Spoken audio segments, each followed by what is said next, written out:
You've spent decades working, clocking in, showing up, meeting deadlines. And finally, the day came. Retirement. Everyone congratulated you. There was cake, maybe even a gold watch. You've earned your rest, they said. And for a while, it felt like freedom. No more alarm clocks, no more meetings, just quiet. Time was. But somewhere along the way, a strange feeling crept in. It wasn't sadness. It wasn't regret. It was something harder to name, like a subtle emptiness, a whisper inside that asked, "Now what?" Let's be honest. Most of us were told retirement would be the reward, the final goal, a chance to finally relax and enjoy life. And yes, rest is good. But what happens when rest becomes routine? When days blend together? When the biggest decision is what to watch next or when to water the plants? Here's a truth we don't talk about enough. You can stop working and still feel unfulfilled. You can have all the time in the world and still feel like something's missing. That something is often purpose, not a paycheck, not a title, but that deep down feeling that what you do matters. Retirement gives us time, but without purpose, time can feel like it's slipping through our fingers. Let's look at the numbers. A study by the Institute of Economic Affairs in the UK found that retirement increases the probability of clinical depression by 40%. Not because people hate relaxing, but because we lose structure, identity, and contribution all at once. Another study from Harvard found that retirees who stop all work activity tend to experience faster cognitive decline and higher mortality risk than those who stay engaged in some form. The message is clear. Retirement should be a transition, not a shutdown. But here's where it gets hopeful. Retirement is not an ending. It's a turning point, a chance to redefine what work means and how it can serve you, not trollpan you. What if working after retirement didn't mean 9 to 5? What if it didn't mean stress, commutes, or office politics? What if it simply meant sharing your wisdom, staying mentally sharp, feeling connected, contributing in small, meaningful ways, continuing to grow at your own pace? Because truthfully, the human spirit wasn't designed for endless leisure. We're built to evolve, to explore, to help. Imagine two retirees. One spends each day watching TV, scrolling endlessly, waiting for dinner. The other volunteers at a library twice a week, teaches chess to kids on Saturdays, and spends Wednesday mornings helping at a local food bank. Same age, same retirement status, completely different energy. Why? Because one is simply passing time. The other is living it. If you're watching this and feeling a little restless, or wondering why retirement doesn't feel as fulfilling as promised, you're not alone, and you're not ungrateful. You're simply ready for more. More connection, more clarity, more contribution. That doesn't mean going back to who you were before. It means discovering who you are now, with all your experience, your insight, and your freedom. In fact, for many people, the most satisfying work of their lives begins after retirement. Why? Because now you get to choose. You choose the pace, you choose the purpose, you choose what matters. No boss, no pressure, just possibility. In the next part, we'll explore what science says about working after retirement and why it may be one of the healthiest choices you can make for your body, brain, and heart. But for now, ask yourself, if I still have something to give, what's stopping me from giving it? Because retirement isn't the end of your story. It might just be the best chapter yet. Let's shift from the emotional side to the evidence. You might be wondering, sure, staying busy sounds good, but is there actual proof that working after retirement is healthy? The answer? Yes. And the research is stronger than ever. 1. Working keeps your brain sharp.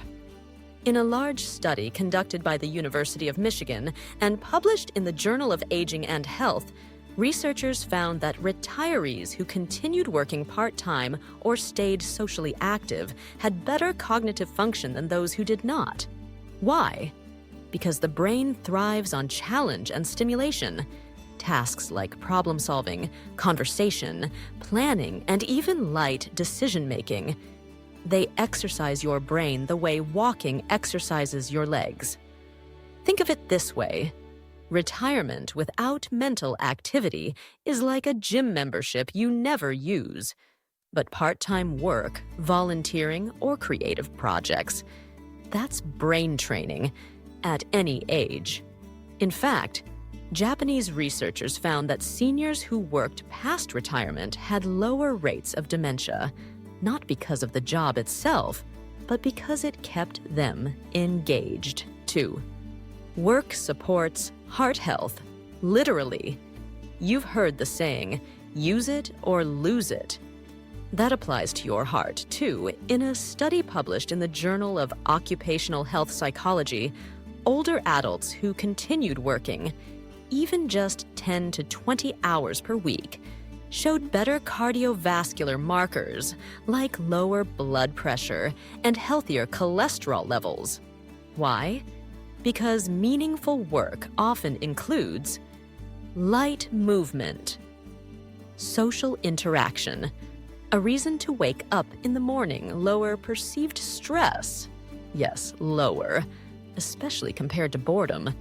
This daily rhythm supports better heart rate variability, a known indicator of long-term heart health. 3. Work creates routine, and routine protects you after retirement. Some people drift into unpredictability, meals at random times. Sleep disrupted, no schedule, no external accountability. And while that might sound freeing at first, the human body needs rhythm. Routine regulates sleep quality, metabolism, immune function, and even mood studies show that older adults with structured daily routines have less anxiety, lower rates of depression, and even better gut health. Just knowing you have somewhere to be and someone waiting on you can anchor your day in a powerful way. 4. Social connection is a lifesaver. Loneliness isn't just sad, it's deadly. According to the U.S. Surgeon General and the CDC, loneliness increases your risk of heart disease by 29%, stroke by 32%, and is as harmful as smoking 15 cigarettes a day. That's not a metaphor, it's medical fact. And unfortunately, retirement can sometimes accelerate loneliness, especially if people lose their social circles from work. But here's the good news. Part-time work or volunteering restores those connections. Even light social contact, a few conversations a week, boosts oxytocin, reduces cortisol, and makes you feel seen. It's not about working in a crowded office. It's about being part of something again. 5. Purpose extends lifespan, literally. This might be the most powerful finding of all. In a study by the University of Carleton in Canada, adults who reported having a strong sense of purpose were 15% less likely to die over the next 14 years, regardless of income, education, or health status. Another study published in Psychological Science found that purpose was a stronger predictor of longevity than even exercise. Why? Because purpose fuels resilience. It helps you bounce back. It gives your body and brain a reason to keep going. When you feel useful, your immune system responds. Your cells stay healthier. Your inflammation goes down. It's as if your biology says, there's still work to be done, So let's stay strong. But what about genetics? You might be thinking, but aging is mostly about genes, right? Actually, no. Only 20-25% of aging is genetic, according to researchers at Stanford and the National Institute on Aging. The other 75-80% is shaped by lifestyle, environment, mindset, daily habits. That means the choices you make after 60 still matter, maybe more than ever. And choosing to engage in meaningful work, even a few hours a week, might be one of the most powerful choices of all. So, what does this all mean? It means that work, in the right form, isn't a burden after retirement. It's medicine, not pills, not treatments, but simple structured engagement that keeps your mind sharp, supports your heart, regulates your rhythms, reconnects your relationships, and reminds you that you still have something to offer. You don't have to return to the same job. You don't have to grind. You just have to stay alive in your own life. In the next part of this video, we'll share real stories from people who found new energy, new purpose, and even joy by returning to work in ways that suited their new stage of life. They didn't go back. They moved forward with clarity. And you can too. And the retired teacher who found her voice, meet Eleanor, a retired high school English teacher from Illinois. After 35 years in the classroom, she thought she was done. She spent her first few months of retirement reading books and gardening, but something felt off. "I missed the kids," she says. "Not the grading or the meetings, just the spark." So she joined a local literacy nonprofit that pairs retirees with struggling readers. Once a week, Eleanor sits with a 9-year-old named Carlos. She doesn't get paid, but she says it's the most fulfilling hour of her week. "It reminds me I'm still needed, that I still have something to give." The CEO who became a mentor. James, a former tech executive in California, retired at 62. After 3 decades of boardrooms and business trips, he was ready to unplug. For a while, he played golf, then more golf, then boredom. A friend invited him to speak at a university entrepreneurship class. One guest lecture turned into 3, then a semester-long mentorship program. Now, James spends 2 days a week coaching young startup founders. "I don't miss the pressure," he laughs, "but I love seeing their energy. It keeps me sharp." He says it feels like a legacy in motion. The farmer who started again. Maria grew up on a small farm in Texas. She and her husband ran it for decades until he passed away. She sold the land and moved into a senior community at 68. But the earth called her back. With help from her daughter, she started a community garden.